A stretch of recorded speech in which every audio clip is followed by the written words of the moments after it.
hawezi kukufuta.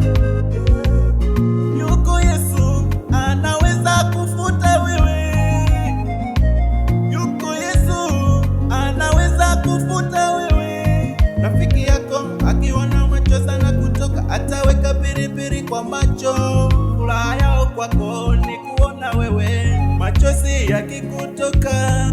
Wakati wa msiba wako, hao ndio watakucheka. Wakati wa furaha yako, hao ndio watakuuliza. Usimwamini mwanadamu zaidi kuliko Mungu. Ulizaliwa peke yako, utalia ukiwa peke yako. Wakukufuta machozi ni Mungu peke yake. Kwenye hiyo kesi